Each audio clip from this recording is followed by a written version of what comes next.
Hey everybody, how's it going? Welcome in and thank you for checking out my final project here for Intro to Ethics 1313 with Dr. Weddle. Just putting a quick name to face. My name is Christian Barajas. I am a graduating senior here at Texas Wesleyan for the fall 2019. So once again, thanks for joining me and let's go ahead and get started. So in this video, I will be discussing the ethical dilemma of human trafficking in our modern world with the views of utilitarianism, virtue theory, and my own personal standpoint. So what exactly is human trafficking? So human trafficking is a form of modern day slavery in which the actual human beings are being controlled and exploited for some type of profit. Perpetrators usually use some type of force, violence, false promises, fraud, relationships in order to manipulate and take control of these individuals. Typically immigrants, people with a language barrier, people that want to escape their previous life for a better one but don't know really what they're getting into. Homeless are those that run away and looking for something that will help them out. When people typically hear or think about human trafficking, they assume it's some type of sex work or slave trade from one person to one person, country to country. But what that is a big portion of it. But human trafficking also involves the forced labor into servitude to met. So a little bit of number wise, in 2017, 40 million people were victims of the modern day slavery. 25 were forced labor, 16 were private sector exploitations, 14 million were sexual exploitations, and 4 million were forced labor by their own state authorities. So averaging about 2 for every 1,000 people, 5.4 people were trafficked. So now some of the impacts when it comes to human trafficking, victims are typically exposed to harsh physical conditions when it goes to including excess of work with the use of force, high health risks both physically and mentally. When we talk about physically, we're talking about like STDs, HIV, AIDS, infections, substance use. Now when we talk about mental, we're going more towards the anxiety, insecurity, fear, trauma, PTSD, eventually leading some of these people that were trafficked leading to suicide. So now let's talk about, go ahead on modern day slavery versus old slavery.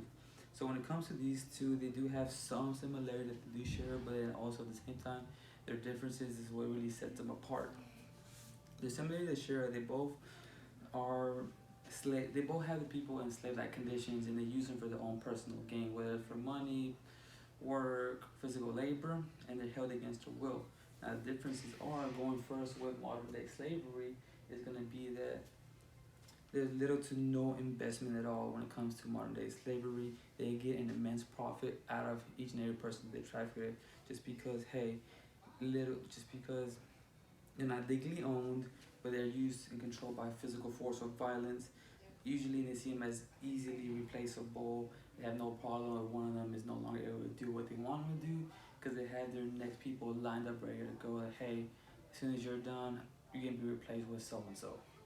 Now, when it goes into the old slavery, one of the biggest differences, it goes back to the sales of human beings were conducted in open markets. Slaveholders invested large amounts of money that were, one, they're able to legally own these people and buy them as well. So an average cost when it came to slavery back in 1845 for a young, healthy male adult, probably around age 18, was $650, equaling now to about $14,500 in today's time. So with my ethical theories that I use in this video is going to be utilitarianism being the first one, reason being because it's a natural way to look at something to decide whether it is right or wrong. And it argues that we should choose the option that's going to be for the greater good. Now when it comes to human trafficking, those traffickers are actually the complete opposite of utilitarianism. Reason being because the only people that are going to benefit from the human trafficking are going to be those who traffic them. Who will stop at nothing to get these more and more people into this trade. People who are in charge are the ones that are going to benefit the most out of the misery of hundreds of millions of people versus to one. Now when we go into virtue theory, it's a quest to understand and live a life of a moral character. It assumes practices such as honesty, bravery, courage, and becoming an honorable moral person. Having these virtual habits, people will likely make the right choices, and it all comes to about the character.